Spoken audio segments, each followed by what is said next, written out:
Narito ang sentro ng mga balita. Pagsisimula ng IYC Finals, masayang sinuportahan ng mga kabataan. Iba't ibang tungkulin sa loob ng iglesia, magkakaisa sa paggawa. Maghahatid ng katotohanan.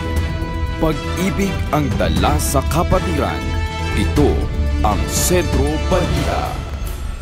Tapat na balita, may pag-ibig sa paggawa. Tulong sa kapatid, serbisyong walang patid. Sentro Balita.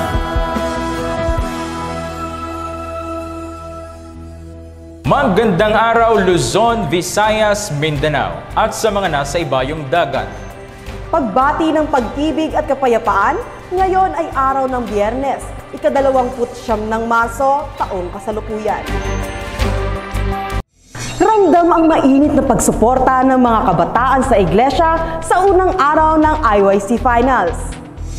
Damang-dama ang saya at kaligayahan ng ating kasamang kabataan dito sa MCGI Chapel, Apalit, Pampanga ngayong unang araw ng pagdiriwang ng 2024 Finals of International Youth Convention.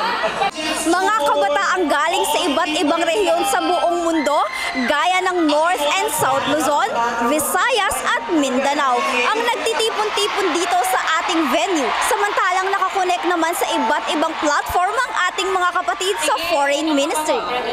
Isa si Sis Gregoria Regalado, 71 years old na naggagalak dahil sa kabila ng kanyang katandaan, nakabahagi pa rin siya sa gampaning ito. Nagagalak ang aking puso dahil sa kaedad ko na ito.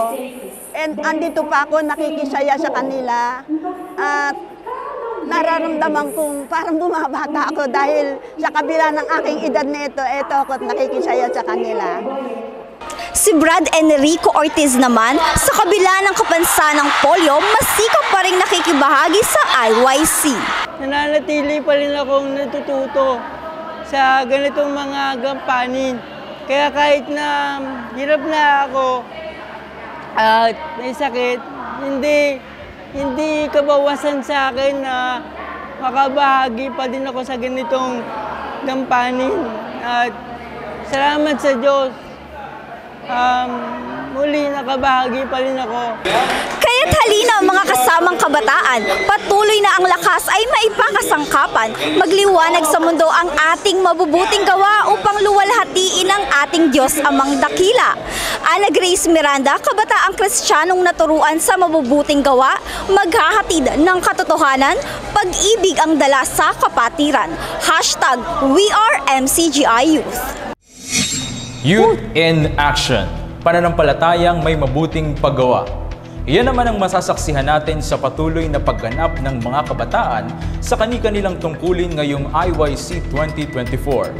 Narito si Brad Freddy Pistanio para sa kanyang live report. Brad Freddy, kamusta naman ang update natin dyan? Yes, Brad Reynald. Ibang-iba talaga ang saya ng mga kabataan sa kasalukuyang pagdiriwang ng International Youth Convention sa MCGI, lalo na kapag nakikita natin ang mga kapatid na sama-samang gumaganap ng kanilang mga tungkulin. Para sa mga kabataang katulad nila Sis Leslie Longbowen, Brad Verge Villanueva at Sis Lady Rachel Mabunga, sa kabila ng kanilang iba't ibang mga obligasyon katulad ng pag-aaral at paghahanap buhay, hindi hadlang ang mga ito upang makadalo sa IYC at mapaglingkuran ang mga kapatid na kabataan. Tandaan po natin na mayroong purpose ang Diyos, kaya binigay po yan sa atin. Nagbigay din ng paalala ang isa sa mga katulong ng pangangasiwa na si Brad Jerry Cabanyero para sa mga kabataan ng MCGI na panatilihin ang matibay na pananampalataya sa kanilang paglakad at patuloy na tumugon sa pagnanasang pumasok sa mga kaloob na tungkulin. Marami pa po kayong mapapagtagumpayan dapat. Dahil nandito tayo sa panahong mapanganib, maraming tukso, magpakatibay kayo sa inyong paglilingkod sa Diyos. Makikita rin natin na masiglang nakagaganap ng kanilang tungkulin ang guest coordinators na umaalalay sa ating mga kapwa kabataan, ang News and Rescue at DRRT teams para mapanatili ang kaayusan sa loob ng MCGI Chapel at ang Music Ministry na binubuo ng mga choir at teatro Kristiyano na nangunguna sa pag-awit at pagsayaw.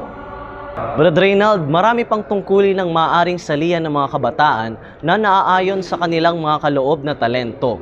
Higit sa lahat, inaanyayahan ang mga kabataan na nasain ang pagpasok sa ministeryo ng pagmamanggagawa.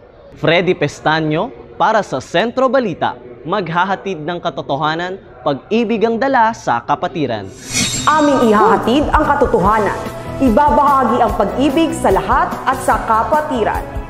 Mananatiling sa Diyos ang lahat ng karangalan at kapurihan. Ito ang Sentro Balita.